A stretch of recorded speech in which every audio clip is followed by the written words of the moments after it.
কোন জিনিস আপনি আমাকে আখিরাতকে ভুলিয়ে দিয়েছেন। আল্লাহ তাআলা কুরআনুল কারীমের মাঝে বলেন, আলহাকুমুত তাকাসুর। আল্লাহ তাআলা বলেন, ধন সম্পদ তোমাদেরকে আখিরাত ভুলিয়ে রেখেছে। আপনা আমাকে ধন সম্পদ, আপনা আমাকে আখিরাত ভুলিয়ে রেখেছে। ওই হায়াতের জিন্দেগি দুনিয়ার লোভে পড়িয়া, দুনিয়ার লোভে পড়িয়া আমরা জমা করি, মাল জমা করি আর গণনা করি। আল্লাহ রাব্বুল আলামিন বলেন, তোমাদেরকে ধন সম্পদ তোমাদের আখিরাতকে ভুলিয়ে রেখেছে। টাকা পয়সা অর্থ করি, সুন্দর নারী, সুন্দর বাড়ি তোমাকে আখিরাতকে ভুলিয়ে রাখিয়েছে। টাকা জমা করো আর গণনা করতে থাকো। আল্লাহ তাআলা বলেন, আল্লাযী জামাআ মালান ওয়া আদ্দাদা। মানুষ লোভে পড়িয়া, লোভের বশত হইয়া মাল জমা করতে থাকে আর গণনা করতে থাকে। টাকাগুলো জমায় আর গণনা করে, আর সে ধারণা করে ইয়াহসাবু আন্না মালাহু আখলাদা। আর সে মনে করে এই মাল তার কাছে চিরকাল থাকবে। সে ধারণা করে তার এই সম্পদ, তার এই অর্থ করি চিরকাল থাকবে। কিন্তু মালের জাগাত মাল পরে থাকবে, নিজেই তো দুনিয়া থেকে চলে যাইবে। এই জন্য আপনা আমাকে আখিরাত ভুলিয়ে রাখেছে। আল্লাহ রাসূল সাল্লাল্লাহু আলাইহি ওয়াসাল্লাম বলেন, আমার উম্মতের এমন একটা সময় আসবে যে উম্মতরা পাঁচটা জিনিসের কারণে পাঁচটা জিনিসকে ভুলে যাইবে। আমার উম্মতরা এমন একটা সময় আসবে, পাঁচটা জিনিসের কারণে ভুলে যাইবে। আল্লাহর হাবিব সরকারে দো আলম নবী বলেন, তারা দুনিয়ার প্রতি মহব্বত থাকবে, দুনিয়ার প্রতি মহব্বত রাখবে, কিন্তু আখিরাতকে ভুলে যাইবে। দুনিয়ার প্রতি মহব্বত আর ভালোবাসা এমন হবে যে তার আখিরাত ভুলে যাইবে। দুনিয়ার ধন সম্পদের প্রতি তার এত মায়া, মমতা, মহব্বত, ভালোবাসা যে তার আখিরাতের প্রতি সে ভুলে যাইবে। সরকারে দো আলম নবী 2 নম্বর বলেন, মালের প্রতি মহব্বত রাখবে, হিসাবের দিনের কথা ভুলে যাইবে। মালের প্রতি মহব্বত রাখবে, মাল গণনা করবে আর ধারণা করবে মাল তার চিরকাল থাকবে। আল্লাহর পয়গম্বর সরকারে দো আলম নবী বলেন, এমন একটি সময় আসবে মানুষ মালের প্রতি মহব্বত থাকবে, হিসাব দিনের কথা ভুলে যাইবে। 3 নম্বর সরকারে দো আলম নবী বলেন, সৃষ্টির প্রতি মহব্বত থাকবে, স্রষ্টাকে ভুলে যাইবে। 4 নম্বর নবীজি বলেন, গুনার প্রতি তার মহব্বত থাকবে, তওবা করাকে সে ভুলে যাইবে। 5 নম্বর পয়গম্বর সরকারে দো আলম নবী বলেন, সে আলিশান মহর ঘর তৈরি করবে রাজপ্রাসাদ তৈরি করবে, আলিশান মহল ঘর তৈরি করবে, সুন্দর সুন্দর করে ঘরগুলো সাজাবে, কিন্তু কবরের কথা সে ভুলে যাইবে।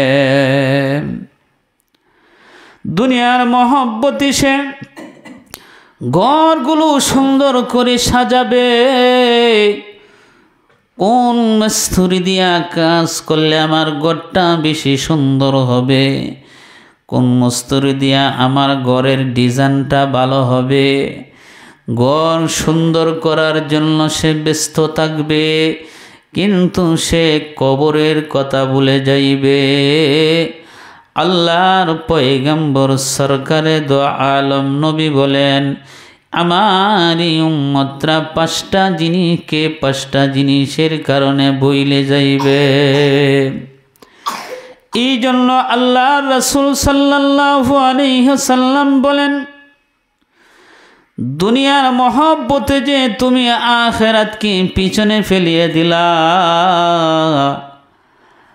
আল্লাহ তাআলার কাছে এই দুনিয়ার কোনো মূল্য নাই। হযরতে জাবের রাদিয়াল্লাহু তাআলা আনহু থেকে বর্ণিত, হযরতে জাবের বলেন, আমরা নবীজির সাথে, নবীজি বাজারের দিকে যাচ্ছিলেন, আমরা উভয় পাশে সাহাবী ছিলাম। রাসূল করিম সাল্লাল্লাহু আলাইহি ওয়াসাল্লাম একটা কান কাটা মরা ছাগলের পাশ দিয়ে নবীজি যাচ্ছেন। আল্লাহর পয়গম্বর ওই কান কাটা মরা ছাগলের কানে ধরিয়া বললেন, ও আমার সাহাবায়ে কেরাম, তোমরা কি ওই কান কাটা ছাগলটাকে কেউ 1 দিরহাম দিয়ে কিনতে রাজি আছো? সাহাবায়ে কেরাম বলেন, ইয়া রাসূলুল্লাহ, আমরা এটাকে কিনতে রাজি না, আমরা কেউ পছন্দ করি না। নবীজি বলেন, যদি বিনা মূল্য দেওয়া হয় তেও কি তোমরা গ্রহণ করবা? তোমরা কি রাজি আছো? সাহাবায়ে কেরাম বলেন, ইয়া রাসূলুল্লাহ, ওইটা যদি জীবিত থাকতো তবু তো এটা দূষিত কান কাটা, অথচ সেটা মরা, এটা তো আমাদের কোনো উপকারে আসবে না, ওইটা আমাদের নিতে আমরা রাজি না। পয়গম্বর সরকারে দো আলম নবী বলেন, আল্লাহর কসম, ওই ছাগল ছানাটা যেমন তোমাদের কাছে নিকৃষ্ট মনে হয়, তোমাদের কাছে নিকৃষ্ট, আল্লাহ তাআলার কাছে এই দুনিয়া আল্লাহর কাছে সবচেয়ে বড় নিকৃষ্ট।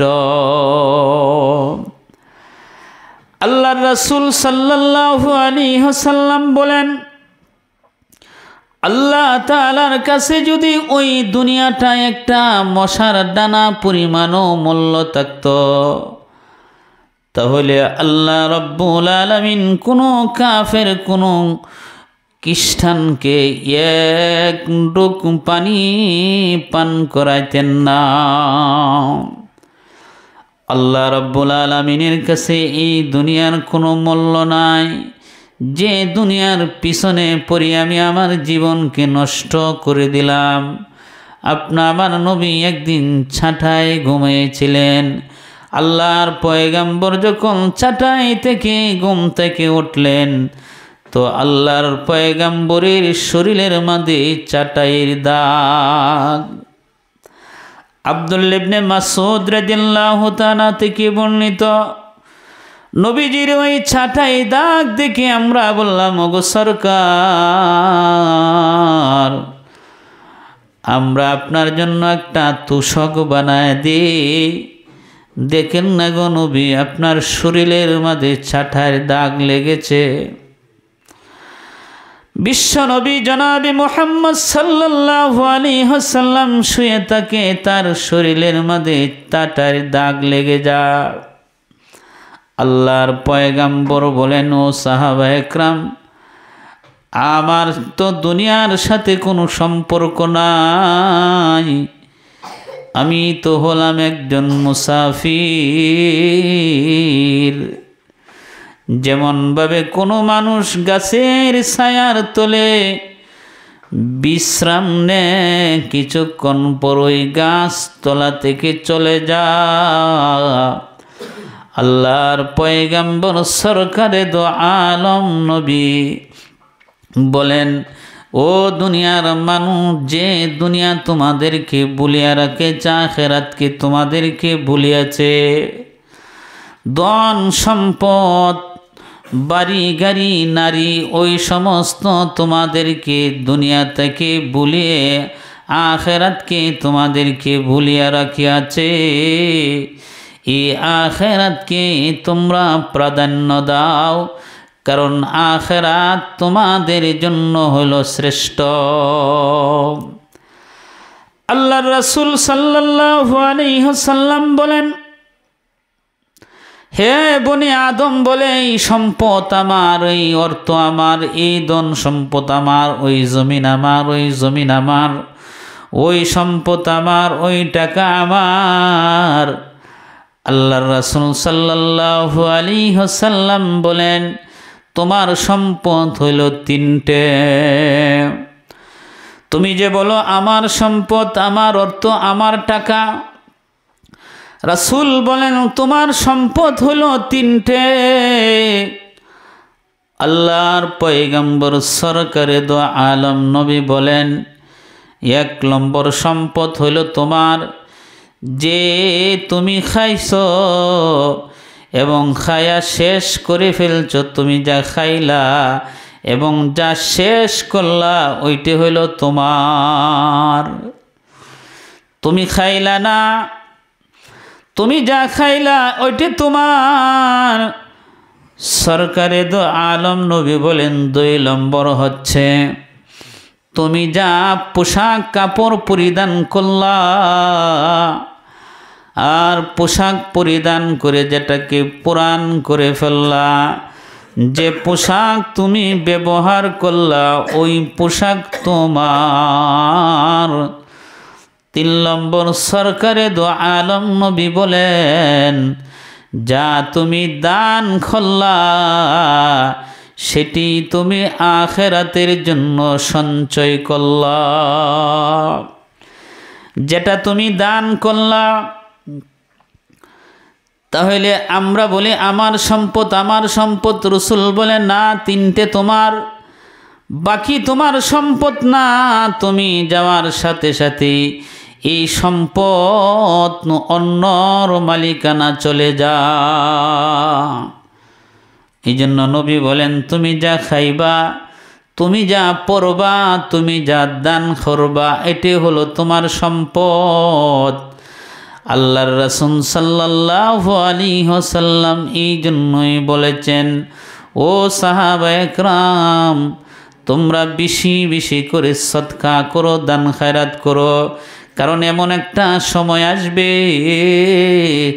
মানুষ সদকা এবং দানের মাল নিয়ে রাস্তা দিয়ে হাঁটবে আর বলবে, আমার দানের সম্পদটা তোমরা নাও, আমার যাকাতের টাকাগুলো নাও। এমন সময় আসবে যাকাতের মাল নিয়ে নিয়ে মালিকে ঘুরবে, কিন্তু দেওয়ার মতো কোনো মানুষ পাবে না। আল্লাহর রাসূল বলেন, দান করো। নবীজি বলেন, কোনো মানুষ যদি জীবন দশায় 1 দিরহাম দান করে, মৃত্যুকালীন 100 দিরহামের চেয়ে 1 দিরহাম দান করা শ্রেষ্ঠ। আল্লাহর রাসূল সাল্লাল্লাহু আলাইহি ওয়াসাল্লাম বলেন, কোনো মানুষ যদি সুস্থ অবস্থা নিজের অর্থ থেকে, নিজের সম্পদ থেকে দান করে যা, আল্লাহ রাসূল বলেন সে যদি মারাও যা, তো আল্লাহ রাব্বুল আলামিন তার কবরের মাঝে সদাই সর্বদাই আমল পৌঁছতে থাকবে। এই জন্য সুস্থ অবস্থা দান করা, দানের হাতকে প্রশস্ত করা। আম্মা জান আয়েশা রাদিয়াল্লাহু তাআলা আনহা একদিন আমার নবীকে জিজ্ঞাসা করে, গো সরকার, আপনার যে বিবি আছে আপনি ইন্তেকালের পর আপনার বিবিদের মধ্যে কে সর্বপ্রথম আপনার সাথে সাক্ষাৎ করবে? কে সর্বপ্রথম আপনার সাথে মোলাকাত করবে? আল্লাহর রাসূল বললেন, যার হাত লম্বা সে আমার সাথে সাক্ষাৎ করবে। তো আল্লাহর রাসূলের বিবিগণ, আমাদের আম্মাজানগণ তাদের হাতে একটা কাঠি নিলেন, লাঠি নিলেন, কাঠের টুকরা নিয়ে তাদের হাতগুলো মাপতাছে। বিবিদের হাত কার লম্বা? তো হাত লম্বা দেখলো, কাঠি দিয়া যখন মাপল তখন হাফসা রাদিয়াল্লাহু তাআলা আনহার হাত লম্বা। পরক্ষণেই আম্মাজানরা বুঝতে পারলেন আল্লাহর রাসূল তো হাত লম্বা বলতে ওই লম্বা বুঝাইছে না, আমরা যে কাঠি দিয়ে হাত লম্বা বুঝাইছি, আমাদের কাদের হাত লম্বা তো হাফসার হাত লম্বা। রাসূল তো ওই লম্বা হাত বুঝায় না, আল্লাহর রাসূল বুঝাইছেন যার হাত দানে লম্বা। বিবিদের মধ্যে যে বেশি দান করে, তো আল্লাহর রাসূলের বিবিদের মধ্যে হযরতে জয়নাব রাদিয়াল্লাহু তাআলা আনহা বেশি বেশি করে দান করতেন। তিনি দানবীর ছিলেন, দাতা ছিলেন, বেশি দান করতেন। এই জন্য হযরতে জয়নাবের আরেকটা নাম হাদিসের মধ্যে পাওয়া যায়, যে নামটা হাদিসের মধ্যে পাওয়া যায় উম্মুল মাসাকিন। তিনি মিসকিলের মা বলে বলে তাকে সম্বোধন করত।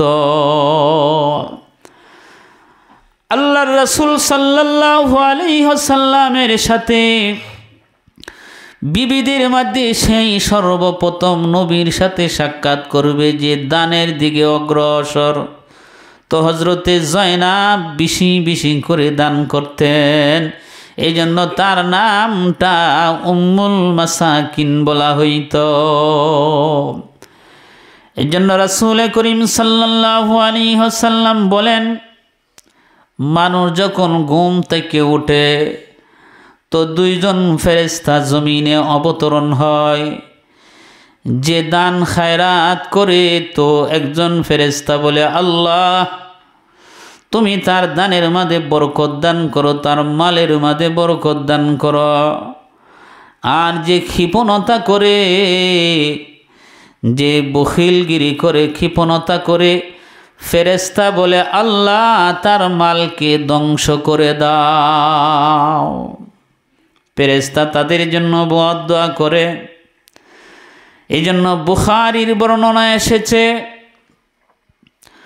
আল্লাহর রাসূল সাল্লাল্লাহু আলাইহি ওয়াসাল্লাম বলেন, হযরতে আবু হুরায়রা থেকে বর্ণিত, হযরতে আবু হুরায়রা বলেন, পূর্বের জামানায় এক ব্যক্তি নিয়ত করেছে যে নিশ্চয় আমি আজকে একটি দান করব। দান নিয়ে সে বের হয়ে গেল। বের হয়ে যখন যায় তো তার দানটা একজন চোরের হাতে দান করল। সকালবেলা মানুষে বলা বলি করতে লাগলো, আজ একজন চোরের হাতে দান করেছে, আজ রাত্রে একজন চোরের হাতে দান করা হয়েছে। সকালবেলা যেন মানুষই বলা বলি করতে লাগলো যে আজ রাতে একজন চোরের হাতে দান করা হয়েছে। যে ব্যক্তি দান করছে সে আল্লাহর কাছে বলেন, আল্লাহ আল্লাহুম্মা লাকাল হামদ আলা সারিকি, হে আল্লাহ তোমার প্রশংসা যে আমি একজন চোরের হাতে দান করতে পারলাম। দ্বিতীয় দিন সে আবার ইচ্ছা করলো যে আমি আরেকটি দান করব। আল্লাহর রাসূল বলেন, লোকটা দান নিয়ে বের হয়ে গেল। তো দান করলো একজন বেবিচারী নারীর হাতে। সকালবেলা মানুষ বলা বলি করতে লাগলো, আজ রাতে একজন বেবিচারীকে দান করা হয়েছে। লোকটা তখন আল্লাহর কাছে বলে, আল্লাহ তোমার প্রশংসা যে আমি একজন ব্যভিচারীর হাতে দান করতে পেরেছি। আল্লাহর রাসূল বলেন, তৃতীয় দিন আবার ওই লোকটা দান নিয়ে বের হইল।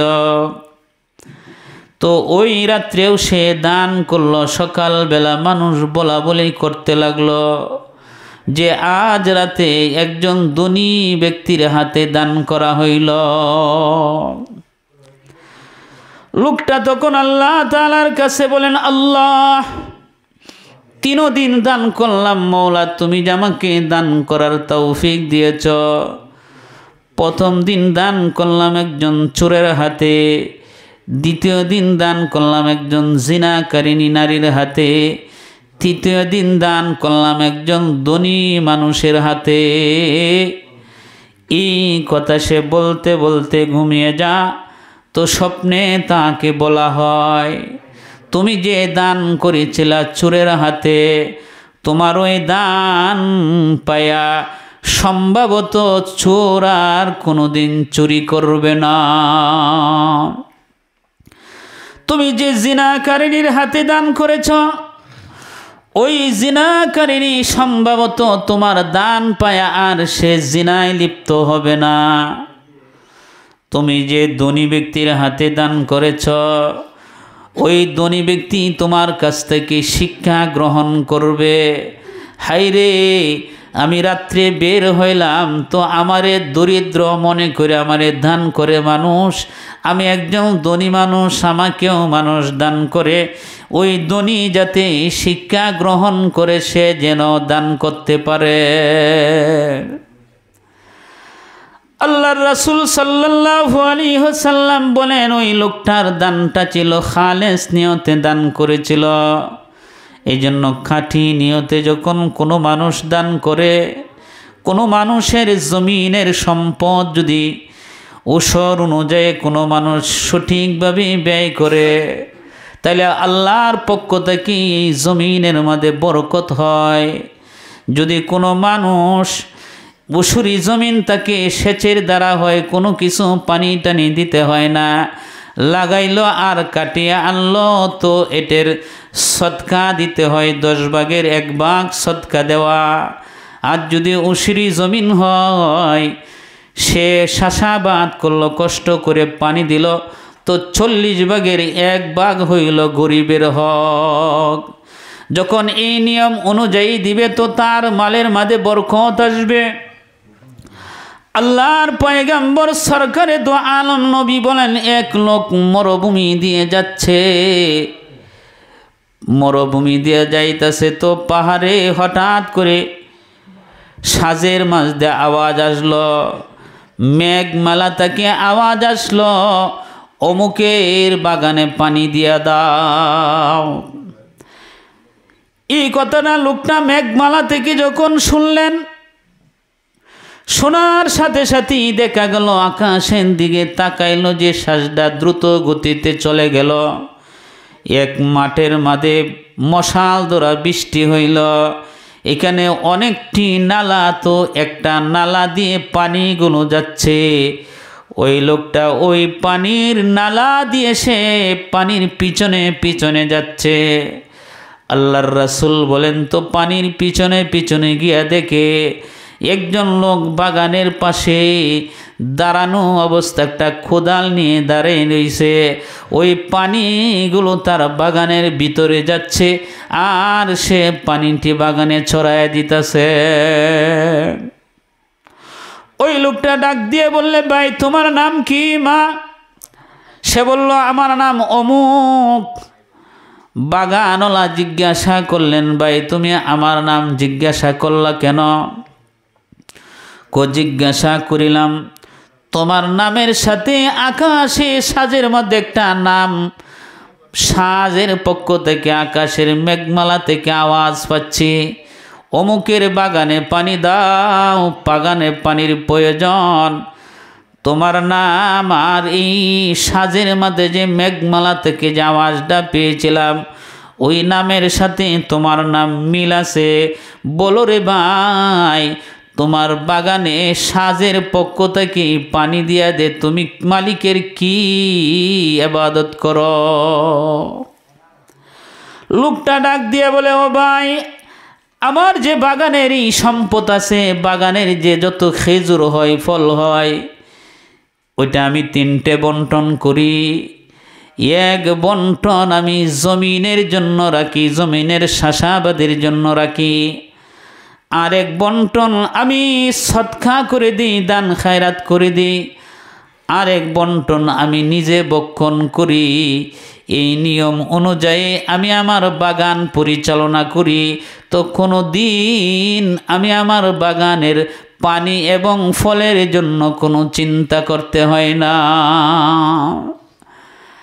আমরা আমাদের সদকা দেই না, দান খায়রাত দেই না, ওই জন্য আল্লাহ তাআলা মাঝে মাঝে অনেক পোকা পাঠায় দেয়। কত জাতের পোকা আসে, কোনো সময় কারেন্ট পোকা, কত বিষ দিয়া আমরা জমিনকে রাখতে পারি না। কারণ কি? আমরা যে আমাদের হক আদায় করতেছি না। যতটুক হক আছে, হক যদি আমরা আদায় করতাম তো আল্লাহর পক্ষ থেকে জমিনের মাঝে নসরত আসত। আল্লাহ রাব্বুল আলামিনের এই জন্য আল্লাহর রাসূল সাল্লাল্লাহু আলাইহি ওয়াসাল্লাম পৃথিবী যখন সৃষ্টি করে, জমিন যখন সৃষ্টি করেন আল্লাহ, তো জমিন তত্থর করে কাঁপে। এই কাফনি দেখিয়া কিভাবে মানুষ বসবাস করবে, পাখিকুল কিভাবে অন্য অন্য জিনিস বসবাস করবে। জমিন তো বসবাসের যোগ্য না, জমিন নড়াচড়া করে। তো আল্লাহ তাআলা জমিনের মাঝে যেন নড়াচড়া না করে, তো আল্লাহ পাহাড় সৃষ্টি করলেন। আল্লাহর রাসূল সাল্লাল্লাহু আলাইহি ওয়াসাল্লাম বলেন, পাহাড় সৃষ্টি করে যখন জমিনের মধ্যে আল্লাহ তাআলা ফেরাক হিসাবে বানায় দিলেন, আল্লাহ রাব্বুল আলামিন বলে যে আমি ওই জমিন যেন নড়াচড়া না করে এই জন্য পাহাড় সৃষ্টি করিলাম ফেরাক হিসাবে। তখন আর জমিন নড়াচড়া করে না। হাদিসে সরকারে দো আলম নবী বলেন, এই দৃশ্যটা ফেরেশতারা দেখে আল্লাহকে ডাক দিয়ে বলেন, আল্লাহ, তুমি জমিন সৃষ্টি করলা, জমিন নড়াচড়া করে, এখন তো পাহাড় সৃষ্টি করলা, জমিন এখন নড়ে না। কি বিস্ময়কর একটা জিনিস তুমি সৃষ্টি করলা, এখন জমিন নড়ে না।